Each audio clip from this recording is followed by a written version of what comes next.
Welcome to Commander Central. Today we're going to be talking about Sunforger, a card that for some reason has a clown on it throwing a broken croquet mallet. Despite that art direction fail, we're still going to discuss it. I am Dana. I'm Max. And I'm Chris. And it does, like, if you look at the card, that's kind of what the Boros Legion guys it's look a Wojak like. soldier, yeah. But it looks, for years I was like, I didn't read too much into it. I thought there was like a jester or a clown tossing a croquet mallet. That's what I thought the art was. Now Chris is looking it up, I think. I totally am, because I don't remember the art looking like that. It is a clown. I don't know. I literally looked it up too when I read the notes last night. I'm like, what? And I'm like, okay, yeah, I can see it. Yeah, it looks like a really bad. I guess I'll humor Dana in his skewed perception on art. Is that the hammerable garden he's chucking? It was supposed to, I actually read a little bit about the card. It was supposed to represent Thor's hammer.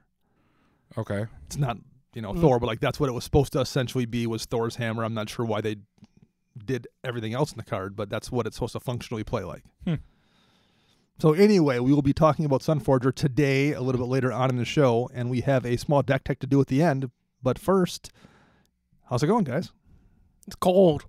It is cold, but you don't mind the cold. No, I don't. It's just cold though. Now it's winter. Yeah, I can no longer do that thing where I'm like, we'll still have a few 60-degree days in this fall, because number one, we didn't this fall. It's been a lousy fall, but at this point, winter's just here. This is what it is. You can't kid yourself anymore. However, I did pull up at Max's house to record, and Chris is hanging out outside. And I'm like, don't you have your key? And he's like, no, I'm just hot. I just want to hang out in the cold. He's actually trying out for the new Jay and Silent Bob reboot, so he's practicing loitering. Sure, he was kind of loitering, very Silent Bob-like outside. $15, little man. I almost went through the whole thing with you. It wouldn't be the first time we've done it. So any fun games for anybody this week? Max and I had a long game. 2.5 hour long game, and I got kicked out at the 2 hour mark. And it wasn't particularly because I've played long games where it's miserable because no one gets anything done. There was enough stuff going on back and forth. It wasn't terrible. No. But it was long. Very long. What I will say to you, not to you, the people in general, we probably should touch on this a little bit more on deck text, although I think we do. Have a win condition. Know what you're going to do to win that game. Because I think part of the problem in that game was we had a couple people that didn't know how they would win with those decks. And sometimes you can get away with that. You can get to that point where you can just outvalue people and win. And you don't have a super specific win condition in Brago, but you do have soft locks, and you do have times when you can generate enough value you can just get through for lethal or shut everyone down. I do have enough big creatures there to beat face in, or else, like you said, I end up eventually just locking the game out through an Archaeomancer Rift lock, or I Sun Titan Strip Mine lock everybody. But we came down to because it was one of the decks was an Angus McKenzie deck, and it wasn't entirely Turbo Fog, but there's a lot of fogs in Angus. So between that soft lock and kind of a control Redmost Dragon Engine deck, and Brago's pretty control-y, it was just the perfect mix for a game where just nothing got accomplished. And I was just trying to fish for, at the end, I had a big Multani out and something else that was big, and I was just trying to dig down, hit Chandra's Ignition, because then the fog can't get past it. So I was just trying to find my chance to Chandra's Ignition and hit everybody for 25, and I didn't get to it in time. So it just wound up being a long slog of a game. Was there no way to win with that Angus McKenzie deck or something? Not really. No. The last one that I played, it may be Turbo Fog for the first 30 minutes. After that, he just wins the game if you don't kill him. Yeah, because he would Planeswalker you to death. Yeah. You just couldn't deal with all those Planeswalker ults. The Tamiyo one, and this was not that. I don't know. It's also a new deck. The player playing it is somebody I've played with enough. He's a smart guy. I think he just hasn't got to that point in the deck where he's figured out how he's going to win. So it just wound up being pretty difficult. The first thing I got to figure out with the deck is, how do I win? Nowadays, I do way more than I used to. I mean, I was guilty of that once upon a time, too. So nowadays, I pay way more attention to that. Yeah, Blood Bond, done. Right, game exactly. over. There we go. Torment to Hellfire, all my decks. I'm back. It's back, baby. Yeah. I had a come from behind game with Sphinxes again, where everyone's like, "Oh, that guy's perfect, not a threat at all." So that deck did its thing. A Core Haven kept me in good shape, though, because I got hit early on with Irelia. So it wasn't the Irelia deck we did a deck tech on, but the person who was playing the deck had listened to our show on the Irelia deck tech and turned her Avacyn deck into an Irelia deck. Oh, no. And it did play pretty good because pretty quickly Silverblade Paladin came out, so Irelia was double striking. So I got hit for 12 damage off Irelia really fast. And then luckily I hit that Core Haven. I could buy time to, then it became pointless to swing at me with Irelia. So everyone else was taking Irelia shots for 12 to the face. Oof. And it bought me enough time to get myself safe. The one comment I will make on that deck is about Cyclonic Rift, about that game and that deck. I was playing really well up until the end phase. I got that Core Haven out, and I was just being really, really careful to make sure I could deal with Irelia. I had Polymorphous Jest in hand, too, so I was trying to keep mana free to deal with whatever problems came through, playing very carefully. I had everyone in a good position. I was going to win in a turn or two, and then I drew Cyclonic Rift, and I was able to just go, oh, now I don't care. Now I can do whatever dumb stuff I want to do because Cyclonic Rift lets you be a terrible player and not have any consequences. But it kind of does. Like, that's what Rift does. It lets you not have to work. Yeah, I suppose. So I like saving my Rift whenever I play it for the turn I'm going to win. It's pretty much just saying, this card's going to win me the game, so I'm going to sit on it. And in this case, it was a situation where I was going to win anyway. It just made that so I didn't have to worry about with a win doing more anything. Right. It was just a guaranteed way to make sure I don't have to be careful about Core Haven mana now for that Irelia. If the person doesn't attack me, I can just mass bounce the whole world. And that's what I wound up doing because I'm like, I'm just going to swing at somebody else now. I don't have to worry about it. Yeah, I mean, I tried casting mine in that game with Brago, and it ended up getting countered, but right. I had enough stuff on the board where I was going to win the game or eliminate at least 2 players with everything I had on my board. And then it got countered, and Ramos swung at me for $1 million. Well, so it then raised the question in my mind. I came home the next day, and I'm like, do I want to pull Rift? Because I don't like it. It's not a fun card to cast. But here's the difference between that, having the Torment of Hellfire discussion. Looking at Torment wins you games. It's a perfectly good card. But I can pull Torment out of a deck, and I feel like there's probably things I can put in that deck that still win me games, and maybe in a different way, but are also really good cards. I'm like, if I pull Cyclonic Rift, every card I would put in that slot is worse than Cyclonic Rift. Like, there's just nothing I'm going to put in that hole in that deck that I can legitimately tell myself, oh, the deck's perfectly fine. This is a logical swap. Every card's worse. Yeah, I mean, Washout's worse. Inundate's worse. Evacuation's worse. Aetherize and Aether Spouts. Even another board wipe is worse. Particularly in that deck where I've already got Supreme Verdict. I already have Austere Command. So I have a couple board wipes already anyway. I just feel like that's the interesting thing about Rift. It's one of those cards where it's just never not worth putting in your deck. Even in 5-color decks, it's great. Because it's only 1 blue. Like, there's no situation where you say, oh, I'll pull Rift because of X, and you can make a case for it. It's just always good. Yep. I'm not saying it should be banned, but it just like that really kind of, between me being it enabling me to be sloppy, which I don't love, and then me thinking about pulling it and having the mental thought that, oh, there's any choice I make is worse. So I thought that kind of just put into context how super strong that card is. Not that anyone didn't already know it's super strong. So did you see any MVP cards getting played that night, Max? Yeah, I did. Rurik Thar is a monster. So Rurik Thar is whenever you play a non-creature spell, you take 6 damage? Yep. And every player. And he has Vigilance and Reach, and he's a 6/6, I think. So he's a big beastie body. But he has to anyway. attack each turn. Yep, he does have to attack each turn. But he has Vigilance, so you're probably kind of okay with that. And even if you go to remove Rurik Thar, you take 6 damage. Right. I ran up against a Rurik Thar deck this week, and it hosed how I played Dramoka, because I also was facing a mass discard deck. So the few spells I was drawing were hitting me for 6, and Dramoka's only gaining me 5 back. Sure. So I'm always taking a net loss, essentially, every turn if I cast a non-creature spell. I think it's also one of those decks, though, when it works like that, because I've played Rurik Thar a couple times, it is an absolute bear to deal with. But if you are that person that gets in the right place at the right time and you just drop a Darksteel Mutation on it, then their whole deck falls apart. because the deck is so much reliant on keeping everyone in check from playing anything while you play a deck that has 150 creatures in it or whatever it is. However, that deck is probably also running Reclamation Sage and running a few things like that can deal with enchantments. And that's exactly how it dealt with a Lignify. Yep. So, yeah, that's a really strong card. I didn't see anything that really popped out at me this week as an MVP card other than Rift being just a beast. What's the fairy that you run in Brago? Glenalendra Archmage. So I saw a Glenalendra Archmage in a game after the one we played, but you had it out in that game too. That card's always a pain in the butt to deal with in Commander. Number one, in Brago, when you can blink it and get the counter off it, Right. it's a huge pain. But just the Rattlesnake counter spell is really, really nice. Yeah, I mean, it against that Turbo Fog deck, it bide me a couple turns because does he want to try to fog, knowing I'm just gonna activate Glenalendra and then bring her back and then blink her and then do it again.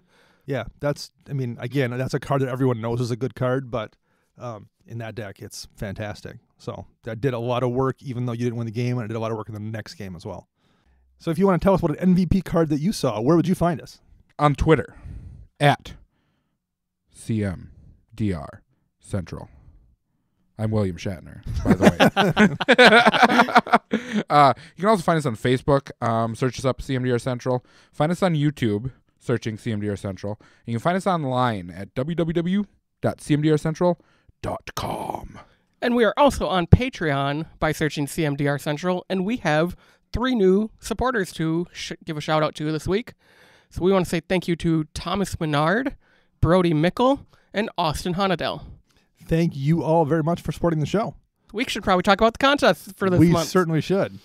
So for our Twitter giveaway, if you retweet any tweets with CMDR thank in it, you'll get entered to win the comically oversized Ajuan Jaguar, which we will take a picture of tonight and maybe post on Twitter so people can see it. I do. As Chris is Vanna Whiting it around the room right now. For nobody but Max and I. Ding. I remember the days where she actually turned the panel. Right? Right now she just comes out and taps it. Yeah, it's like a bunch of mini iPads right there. So that would be the contest for this month on Twitter. Our Patreon contest, so if you become a patron supporter by the end of November, continue to be one, you'll get entered to win a Die Hard dice set. I posted a picture of that on Twitter the other day. It might not be that color. That'll be random. Okay. But that's exactly what you're going to be looking at. You're going to get all those dice in a nice little tin box. They're really nice. Chris uses them. I use them. And more people are actually I've seen a lot of them in our shop using lately. them in the shop.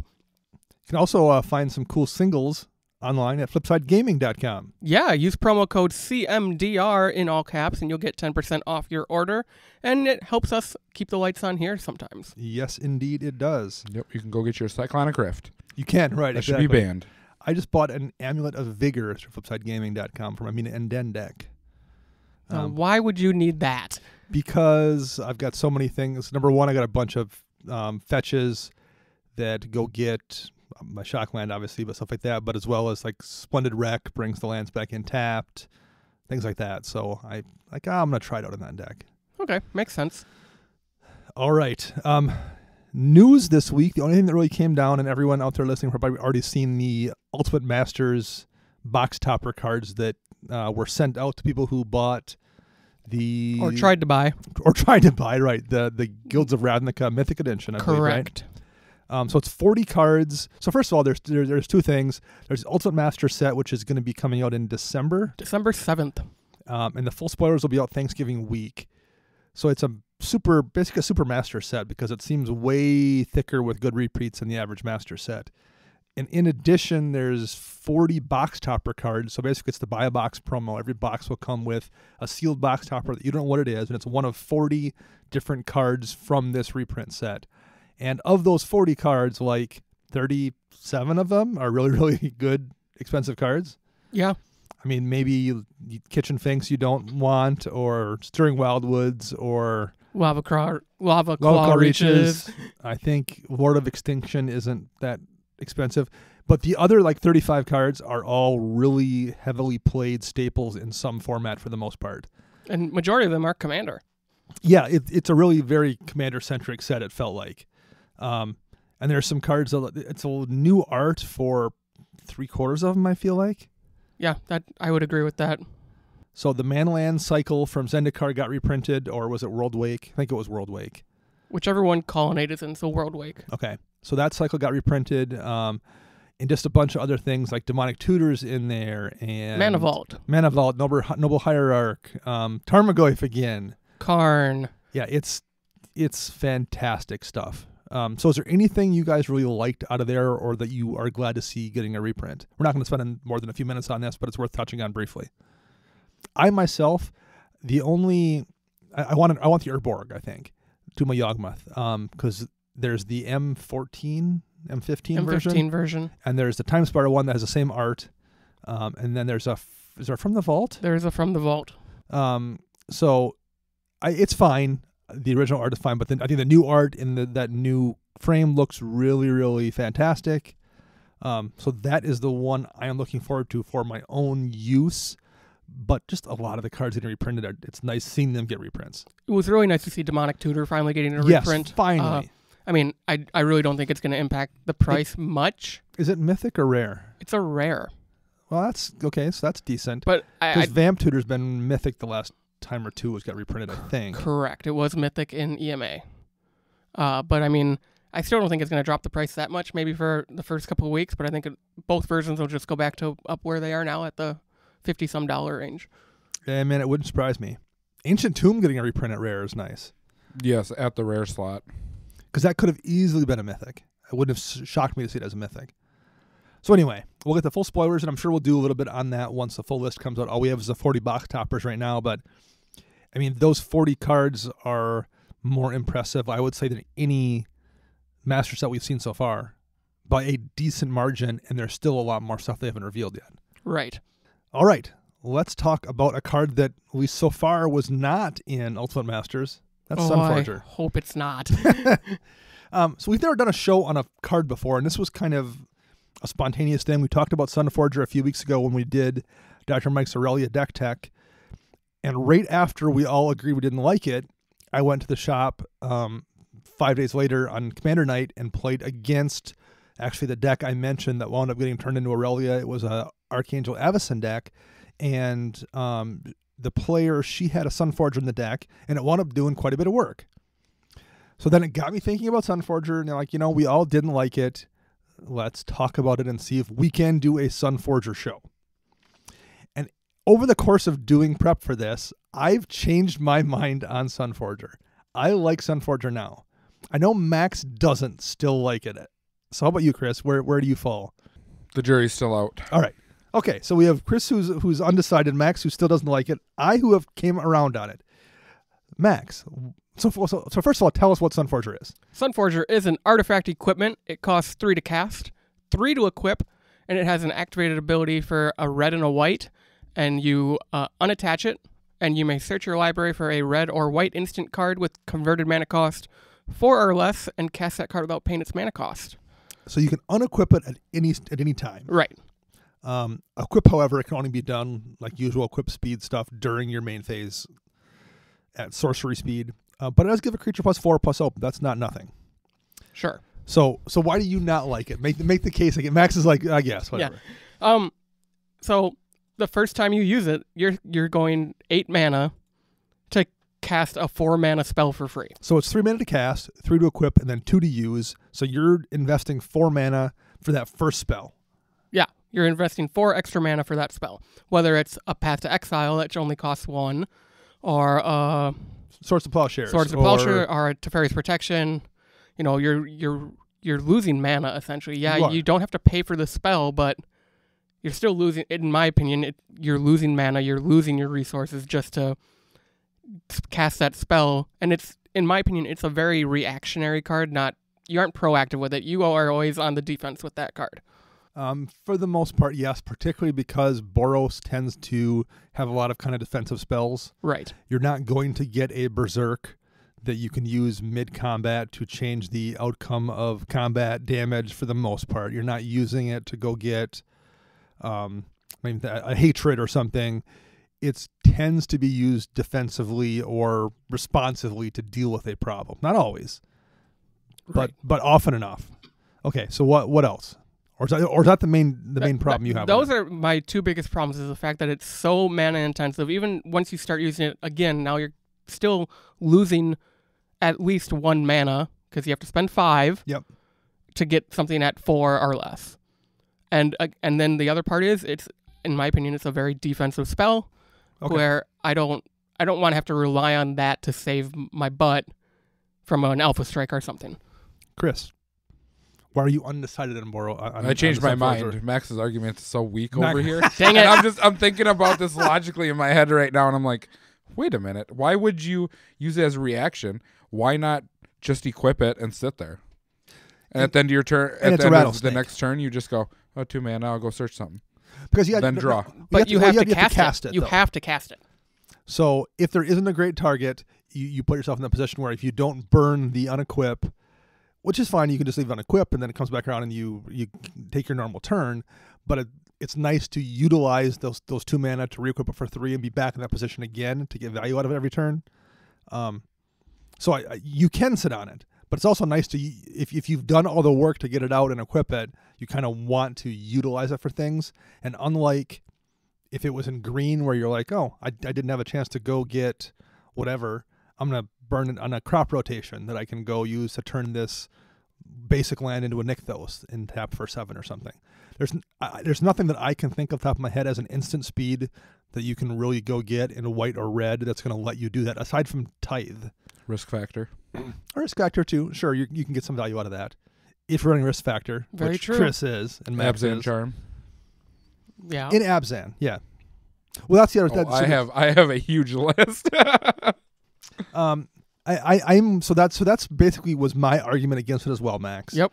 The other thing I will note, you probably need a certain density of instant spells to justify it. If you're just running Path and Swords and Wear and Tear, I don't think 3 spells in your deck is enough, particularly since there's a decent enough chance you've already drawn 1 or 2 of them.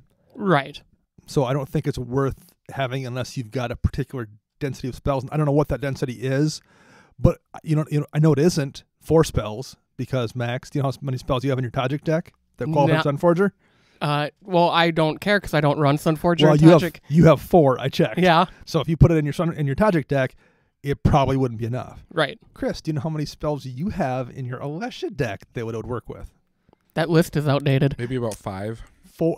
Based on the list, the current iteration, it's 4. Okay. So you're in the same boat as Max. Neither of your 2 decks. Swords, if Swords is in that version. Utter End, Anguish Unmaking, and something else. I think it was Chaos Warp. I think it was the other one. That would be. And I went back and looked at my Edgar Markov deck, which is no longer together, but I had the list, and it was 5 in that deck. So it wasn't anything that was, I wouldn't have ran it there either. However, it's pretty easy to get to. Like, I went back to looked at Dr. Mike's tech we did. He was, I think, at 9. Yeah. That's pretty deep. And then the deck I played against this week that became Irelia, after our game, we had like 15 minutes to kill. So she had took her deck apart and like broke it up by CMC because she wanted to make some changes anyway. So she was like asking for advice on what to move in and out. And I think she had 11 spells that worked with it. Nice. Now at that point, and a lot of them, granted, a lot of them are like 1 CMC stuff. So you're not saving as much as it is if you're casting Return to Dust or you're casting Teferi's Protection. But at that point, I get why she was running Sunforger. That's a lot of stuff you can go get. Mm-hmm. Okay, so that's why Max doesn't like it. I'm going to make a little bit of a case for Sunforger here. So one of the reasons I started reconsidering this a little bit was that same player said, when we were having this conversation a little bit while she was playing it, she made the point that, well, it's kind of like draw in Boros. And it took me a minute I had to think about it. And I'm like, well, yeah, you're in Boros and you're investing resources in a card. Yes, it's a decent amount of mana, but you're also casting that spell. I mean, there's bad cards we'll run in Boros to be able to get draw. Staff of Nin isn't a great card outside of Boros, but in Boros, like 6 mana, draw a card every turn. It's twice as much as Phyrexian Arena, but it draws me a card. That's a doable thing. And in this case, yes, you're spending the mana on casting Sunforger, equipping it, de-equipping it, but you're getting a card, and then every turn after that, you're only spending 5 to get a card. And plenty of times, if you're casting Teferi's Protection, Well, you're only spending 1 then, essentially, because the card would cost you that much to cast anyway. Right. Or Return to Dust. If you're spending 5 on Return to Dust for the equip and the de-equip, well, it's going to cost you 4. You're really only losing 1 mana in that exchange, and you're able to go get the thing you need to solve your problem.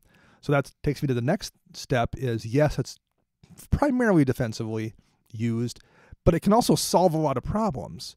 It basically is a wild card that you have out in place that says, okay, when someone plays a creature I don't want to deal with, why is there an Elvish Norn in the field when that dude just played a Kamal Fist of Krosa? Someone should have noticed that. It lets you go solve that problem. Or if you're playing against, that token deck, and like, that guy might drop a Crater Hoof. Well, you can feel confident that if he does, you can go grab that Dawn Charm, or that, well, I guess Dawn Charm would work like Holy Day or something that would fully fog and keep you from taking damage that turn. And if it doesn't, if they don't drop it, then you could still burn it to go grab Tithe to get a land, or go grab Return to Dust to still deal with 2 artifacts or enchantments. So it does give you a good amount of flex, even though it's used defensively. And if none of those things happen and someone board wipes, go grab Boros Charm or Teferi's Protection. So I think if you were running enough cards to justify it, it does give you a whole lot of options to respond to a whole lot of situations. Maybe not what it would in different colors, but I think it's also Boros, like being able to do anything. Right. Being able to do anything on Boros feels pretty good. And maybe you're right. Maybe it is just the fact that you need to find that sweet spot of spells. I think you don't run it in Tajik, and I didn't have it in Edgar, but I think there is. I think if we had one of those decks that had the amount of spells, I would definitely reconsider it, because having seen someone else with that deck, it made me reevaluate it. So we're missing the big picture here. Okay, so what's the big picture? This is awfully close-minded thinking. Yes. All on Boros. Yep, for sure. I was getting there.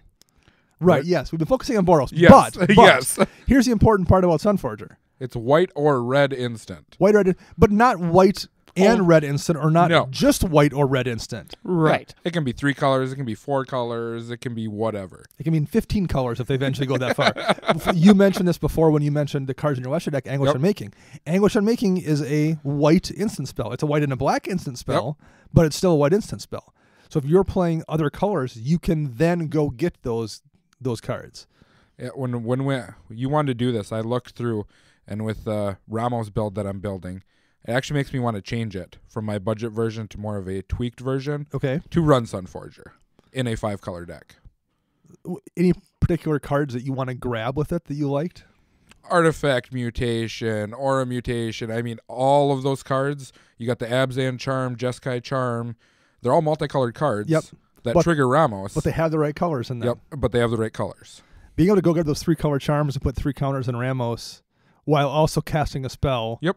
And tutoring is really, really nice in that deck. Yep. The other thing I was thinking was you can go for, is it Enlightened Tutor? Yes. Yeah. Yeah, that's the instant speed one. You Like, could go for like that. You can go for, is Gamble? I was trying to think if Instant Gamble was, I don't think Gamble's instant speed. I think it's will sorcery look. I speed. don't know if it is either. We But will I mean, look that like up. I mentioned, Risk Factor. That's another sorcery speed or instant speed spell that gives off. Gamble is sorcery speed. It is, okay. So you couldn't get a Gamble. But still, there's a bunch of counter spells that count because they have red in the color. Let's see, you have Counterflux, Double Negative, Essence Backlash, Ionize, Suffocating Blast, Render Silent, which has white in it. So there's a handful of counter spells you can actually go get if you're in the appropriate color mix here. And you cast those as part of the de-equip as part of the de-equip. So essentially, it lets you 2 mana up any one of those counter spells if they're in your deck in response to a thing. I will agree with this point that I think Sunforger is better in not Boros. And I think it's strictly because of Boros's, when you're locked into red and white, your overall selection isn't great. I think that the Your cards, better cards are sorcerers. the cards you can go get in non-Boros is way more interesting than what you can get just stuck in Boros. Right. I would agree with that for sure. Yeah, so because when I was reading through the notes and I got to the part about multicolored spells, I'm like, exactly what Chris said. I've only really equated this card to Boros. Yes, yeah, for sure. But in Alesha, in Ramos, it makes sense when you do have all those instants from that are multicolored, where as long as they have red or white. I agree with that. I think it's great in a 5-color deck when it's all spell slinging. Great idea. And even in things like if you're playing in Naya, Second Clans and Eldrami's Call are instant speed Yep. tutors to go get a creature spell, and you can just go get those at instant speed. So fire those off too. So yeah, I think when you branch out past just Boros is where things get very, very interesting. The way I look at this card is you have to have a package built into your deck. And the package that's built in the deck can't be hindering to your gameplay if you don't find Sunforger. Though, you have to find that perfect balance of running cards, but not just running cards for Sunforger. Because if you're putting bad cards in your deck just to get them from Sunforger, that's also not great. Yep. The other thing, and this may be way off the box thinking, and it's something that I've been contemplating, seeing if you guys ever wanted to do a show on, but actually, what if you made a deck where Sunforger is actually the true commander of the deck?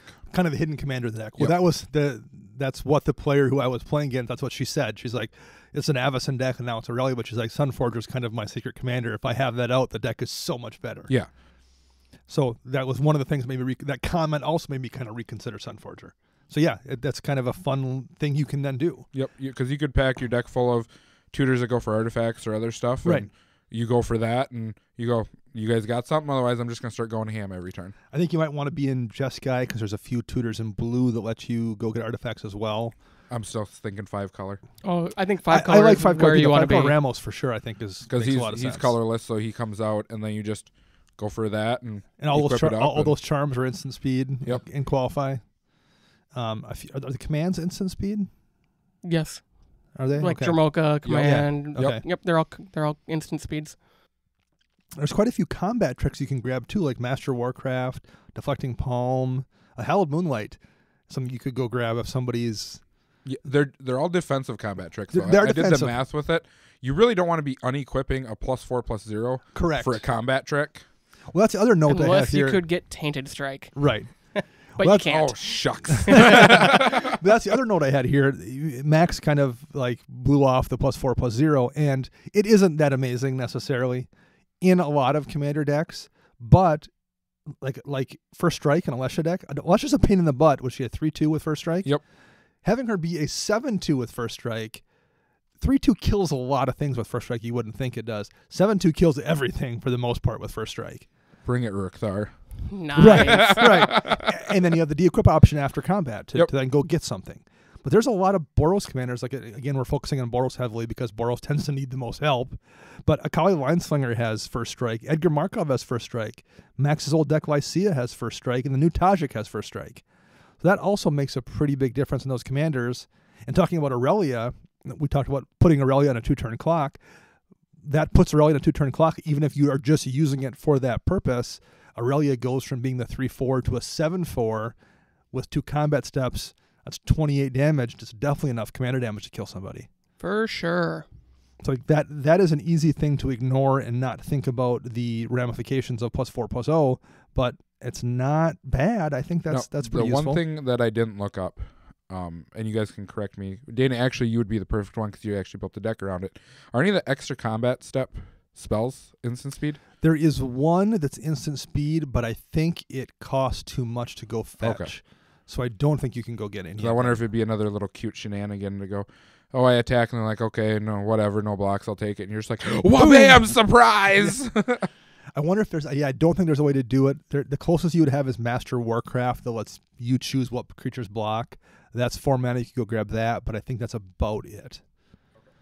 But yeah, that would be fun if you could do it. See, I also like the idea of going for Chance for Glory, the new take another turn, all your creatures become indestructible. Sure.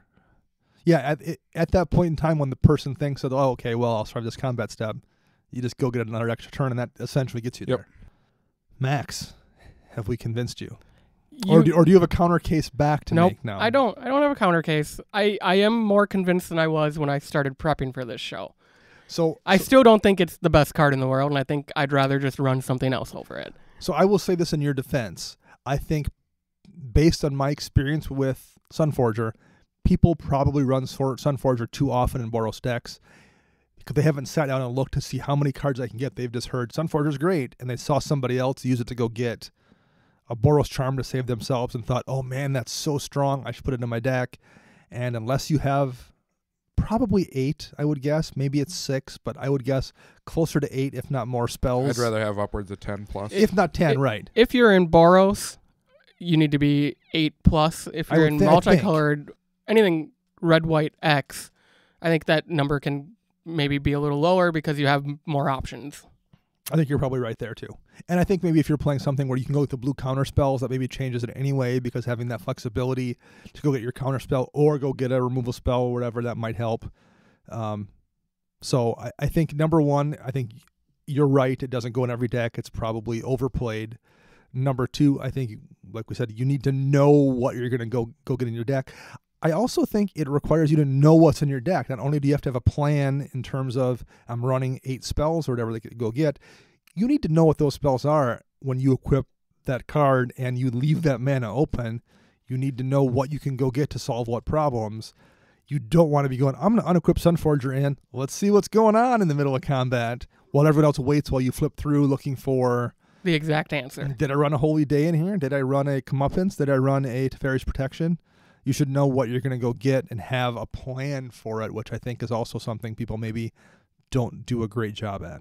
I'd agree with that. I don't think this is a beginner level card. It is not. I would agree with that as well. It gets printed in precons.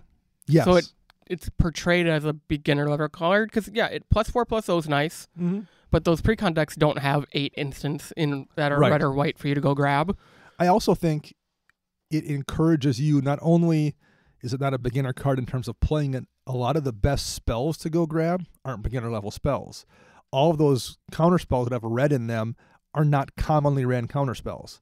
So like that's not something, I bet a lot of people are playing this in maybe some Jeskai decks that don't even realize they can go grab a counter spell because they've never even maybe seen some of those red ones before, or don't even know white has access to some old fogs at 1 mana at instant speed. So it also rewards you for knowing some of those old cards, and if you don't, if you're just like, well, I can go grab my 2 white removal spells, I can go grab Swords and Path, that's probably not enough. So my final verdict on Sunforger is I like it more than I did in the right deck, and then I look back at Dr. Mike's deck, I think his deck could support it.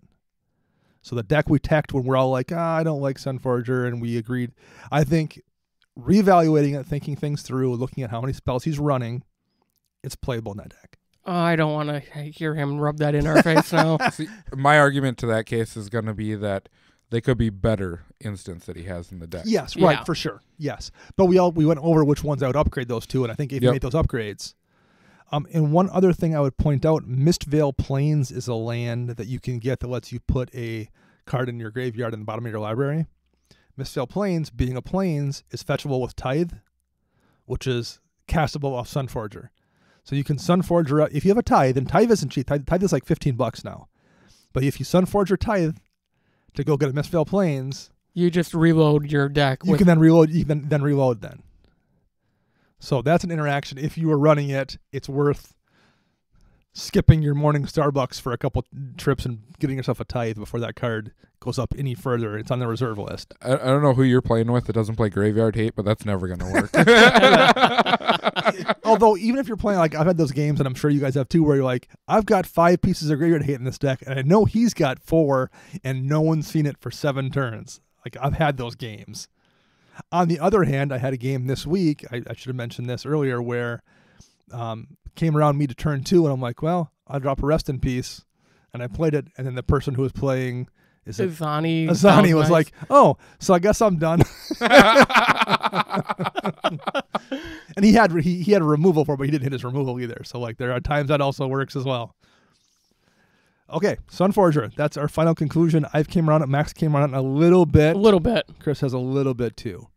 So now I want to see this Ramos Spellslinger deck. I do too. I want to build it as a Spellslinger deck. I really want to see it. No, yeah, the gates have to go in. That's fine. I need a Sunforger now, though. I know I don't own any. I think Max has one here. Right behind us. All right. So the last thing we're going to do here is a mini deck tech for John's Tribal Not Thrill Endrick Sar Master Breeder deck. Endrick Sar, Master Breeder, Mono Black, EDH. So before we looked at the list, what were you guys' thoughts about that concept, first of all? Throw Tribal. Even though it strictly says not Thrall. Before I even looked at the list, knowing what this commander does, I instantly went this is going to be a stack. That was my assumption as well. And I am so happy. And there's some stacks elements in it Yeah. for sure. But it's not like a hard lock stacks No. deck. Enric Sar is one of those cards from early days of Magic that's actually good as a commander. There's not a lot of them from the first half of the game's history that are legends that are good. It's a perfectly good card. And it's, for those that don't know, Enric Sar, Master Breeder, 4 mana and a black. So 5 mana is not awesome, but it's not terrible. Legendary creature, human wizard, and whenever you cast a creature spell, put X 1/1 black thrall creature tokens onto the battlefield where X is that spell's converted mana cost. When you control 7 or more thralls, sacrifice Enric Sar, Master Breeder. So you have a limit on how many thralls you can get out, but as long as you have a way to continue to sacrifice them, you can keep making them by casting creature spells. So I ran this in my Tesa deck. I did a lot of sacrificing for value in that deck. Do you have it in your Regnan Croft deck, Max? I do not. Okay. Because I have other things that You don't need it. You think? I don't need it. Okay. Yeah. So I assume stacks as well. Chris was thinking Thrall Tribal, despite the name. Max was thinking stacks. So looking at the deck, what do you think the plan is here? Overwhelming value. Yeah. This is a value town deck with stacks elements. There's a lot of old cards in here as well. That's an understatement. Some that are expensive. There's an Abyss as an enchantment in here that's a lot of money. I don't even know what it's at nowadays. That's a lot of money. But Gate to Phyrexia is also in here, which is just a cool old card that I don't know if is that good, but I respect anyone who's running it. It's artifact removal in black. It is. It's also a sack outlet. It is. Yep. I actually asked him about it, and we'll touch on that in a few minutes. So we'll get to the enchantments. But first, how about the land base? This is a question I ask everybody. And I know we've answered it before, and I'm just going to shoot it out there again. Why run Urborg in a mono black deck? So I think the thought process is at this point you've got enough non-basic lands between Cabal Coffers and Ghost Quarter, whatever, that being able to hit Urborg and turn those into lands for Cabal Coffers. I suppose there's 11. The thing I would say is, because I ran it in my mono black deck, my mono black Draina deck, but I had a lot more mana doublers between Extraplanar Lens and Gauntlet and Cage Sun and whatever. And I don't, there's Gauntlet of Power in here, but this deck is not nearly as focused on big mana as mine was. So I don't know if it's strictly necessary, but there's also not a lot of downside to it. Yeah, I don't like helping opponents. There have been so many times I've seen it burn people before. Yeah, someone goes Urborg, you're like, yes, I need a double black. Yeah, right. And it's just like, uh-oh. And it does combo. It helps with the Hecatome, an enchantment where you can The 4 tap black cost. Yep. But you can just tap and untap Swamp You Control and ping someone. And it is nice. Like there's enough, in the average, because there's 12 non-basics in this deck. If you are playing a game and you're, got to turn 8 or 9 or something, and you happen to draw your Cabal Coffers, there's a pretty good chance 2 or 3 of your lands are non-basics, and being able to get an extra 3 mana off Cabal Coffers is pretty nice. The one land I would think to maybe put in here, I don't know if I would put it in place of Urborg. I think Thespian Stage is maybe worth considering, and the reason I say that is because neither Cabal Coffers nor Cabal Stronghold are legendary. And there's not a lot of downside to it. There's always something cool you can copy. But especially if you happen to have Cabal Coffers out and you draw that Thespian Stage, like, oh man, two Cabal Coffers is absolutely cheating. Especially if you're playing Torment of Hailfire. Exactly. Or Exsanguinate. Or just plain black. There's just enough stuff you're going to do in this deck, I think, that that's one I would consider. But I don't know what I would pull. He's got 3 land removal spells, which I like. Maybe Blighted Fen. But I bet in this deck where you're already removing a lot of stuff, Blighted Fen probably occasionally just really wrecks somebody. I actually am not a fan of Cabal Stronghold because of the basic clause on it. Yeah, but in this deck where it's mono black, And he has 25 of them. if you're getting to turn 10, you probably are tapping it for 3 or 4 mana. That's pretty useful. In addition to the 3 that it's costing you well, to spend. I mean, you're tapping it for 3 or 4, you're spending 3, so like You're not netting much. you're not netting it unless you're up to 4 or 5. I mean, it does tap for a colorless, so that is there's no downside to it really. right. But the amount of times it pays off is probably not that many. It's probably a good bait card though too Sure. for Maybe. land removal. Yeah. Play that over your Cabal coffers, and they're like, "Oh no, mono black. Here we Particularly go." if you've already got 3 lands out, and they're like, "Oh, that's going to be a problem in 2 turns. I got to deal with it now." Yep. And then you play your Cabal coffers, maybe. Yeah. I've never seen anyone use it. Like we see a lot of mono black decks in the shop, and I can't say I've ever seen it be a problem. I've seen people play it and make like 2 mana above the cost, but I've never had it feel like Cabal coffers where like I have to deal with that or I'm going to lose this game. So it's fair, I guess. I'll see if we can get some feedback on how well it's worked for him. Yeah. How about artifacts? I'm surprised there's no expedition map. Just to go get Just one to of those go get lands? one of those lands. Yeah. I mean, there's a Phyrexian Tower in here. There's a Volrest Stronghold. There's a Westfell Abbey. I mean, that alone is going to get you a win con. Westfell Abbey is a great inclusion as a land. So having that as an option is nice. I skipped over it the first time. I don't know how I missed it, but I was like, how is there no Skull Clamp in here? I just like my eyes just danced past. I'm like, wow, that's weird. And then I'm like, oh, there's Skull Clamp. Okay, never mind. Because this is the perfect deck for Skull Clamp. Artifacts, there's a lot of sack outlets. I like Spawning Pit a lot. You don't see that not nearly enough as a sack outlet. One thing I like about it is there's no real downside to it. Like Ultra Dementia doesn't have a activation cost either. You can just sacrifice a creature. Target player puts a number of cards equal to its power on top of his or her library, from his or her library on top of the graveyard. So it mills somebody for each creature you sack. But I've seen there's situations where the person who has Ultra is like, oh, I want to sack this creature, but these are both graveyard decks. And they're like, they have to either mill themselves, which they don't want to do, or mill someone who's got a graveyard animation deck and risk that going bad too. There's no downside to a Spawning Pit. Like worst case, you just put counters on it you don't use, but spend 1 mana to remove them and make a 2/2 colorless spawn artifact creature token. It's making you a body that you can maybe sack to cause something else. I think this is a perfect deck for it, but I think it's a good card in general that gets kind of passed over sometimes. I think Mimic Vat might actually do some work in this deck too. Granted, a lot of his creatures make tokens, but if you could Mimic Vat something and every turn make another thing that makes more tokens or something to sacrifice to Krav the Unredeemed or to any of your sack outlets. Well, I will say this about Mimic Vat. Even if your deck doesn't take advantage of Mimic Vat, it's very rarely a bad card. Right. Because you can take your opponent's stuff too. Right. Like even if it's just an accidental thing, like, oh, I'm going to put it in a deck, it almost always is pretty decent. So in this deck where you're doing a lot of sacrifice and reanimation, maybe it's even better. Anything else for artifacts jumps out at you guys? Phyrexian Totem is just neat. Yeah, it is. I like seeing old cards that pop up in decks where they usually don't get much play. For those who don't know, it's a mana rock. You can tap to add a black to your mana pool, or you can spend 2 and a black to turn it into a 5/5 black horror artifact creature token until end of turn. And whenever it's dealt damage, if it's a creature, sacrifice that many permanents. So you have to risk sacrificing stuff, but it's a mana rock that, worst case scenario, it's a 3-mana mana rock. It's a manolith. If you have a Grave Pact out, right? And you just swing with it. People are like, oh, I ain't blocking that for sure. Right. Yeah, I like it in this deck. It's not a bad card, but I like it a lot here. Enchantments. Speaking of Grave Pact and Dictative Erebos, yep, they are both in here. They're best buddies. They tend to be very good friends. Attrition to bring stuff back. Conspiracy. Is that to turn thralls to be not thralls so you can keep making them? Yes. I'm guessing. Okay.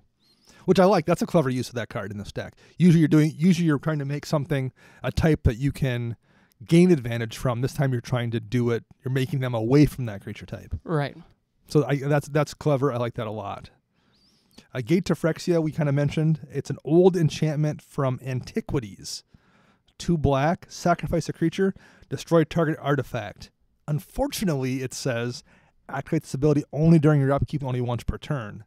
But you're making so many thralls in this deck that basically during your upkeep you can kill an artifact that someone else controls and hopefully get a trigger off of, Grave Pact or whatever. Yep. I asked about this card. He says it's fine. It's not like an all-star in the deck at all, but he said it solves problems sometimes, and we had a bit of a conversation about it because I had bought one when I had my Draina deck, and I put it in the deck right before I took the deck apart. Okay. So I never got to cast it. So I was really curious to see how well it worked. And he said it's fine. It's not amazing. It's fine. It's also the kind of card I like to see in decks. Like I love seeing someone Weird. play. Yes, absolutely. So even as long as it's fine, that will be good enough for me. Being able to use that card and kind of show off a weird thing that no one's ever seen before is always fun. I like Vampiric Rites a lot in decks. I think that card is underplayed. So good. It's good because this is a token-based deck that you want to sack creatures off. Especially with Endrixar, you want to get rid of the thralls. Yeah. So you can keep pumping more out. It's only 1 black to cast, and it's 2 mana to sack a creature to gain a life and draw a card. In this deck, it's a mana sink to end a turn. You're like, I might as well kill a few thralls, and since I'm going to cast a creature this turn anyway, there's no downside to it. How about instants or sorceries? Corpse Dance is an interesting include. I was curious about that one. This is a pretty creature-thick deck. There's 32 creatures. Corpse Dance is an instant, buy back 2. So basically you can either spend 3 mana to put the top creature card of your graveyard onto the battlefield, and it gains haste, exile at the beginning of the next end step. Or you can spend 2 more, so 5 total, to buy that back and do that each turn. But the way it's worded, the creature gains haste and exile at the beginning of the next end step. If it's dead by then, which it will be in this deck because you have so many sack outlets, you can keep doing it every turn. Yep. The weird part is it's the top creature card of your graveyard. So you have to maintain graveyard order. And that's not always... you naughty commander players Right. that don't do that. So you have to keep your graveyard in the correct sequence. It's not like you can go grab any card that's most convenient for you. I should have asked him about this one, how well that works too, because I like the card, but I think that is a bigger hindrance than most people realize. I mean, sorceries, you just have your board wipes and a tutor. Mutilate, Mono Black, Damnation, that's what you run if you can. A couple of tutors. Victimize is a good card. Creatures is pretty deep, though. 32 creatures. Yep. They're all, for the most part, ones that I would run. Blood Artist is always good. That's kind of a win-con unto itself if you get the right combination going. You have Max's Boy Krav in here. Krav's in here. Sidisi, Undead Vizier's in here. Fleshbag Marauder to get a little more sack action going on, make everyone else sacrifice a creature. Steel Hellkite was the one I was like, which is always a fine card, but I always feel like it kind of underperforms in decks. I wonder if it's in here for enchantment removal. Maybe, I guess your mono black needs something. Yep. Yeah. My favorite card. Yeah. The Flesh Eater Imp. I'm loving this card in this deck. Sacrifice a creature, it gets +1. Ooh, yeah. And it has effect. Man, yeah. Wow, yeah, you're just going to kill somebody with that thing. Yeah, if you have any of your Grave Pact abilities out and it's just like, oh, sack all these tokens to him, you sack all these creatures, you don't have any more blockers anymore. Pew pew! 4 mana for a 2/2, flying and infect. Sacrifice a creature, Flesh Eater Imp gets +1/+1 till end of turn. So I've seen this in a few different decks, but never in a deck that's making a ton of thralls before. This is a talking about a perfect deck for a card. This is a perfect deck for Flesh Eater Imp. You are very often going to cast this, and if you're allowed to swing with it, someone's going to die. Yep.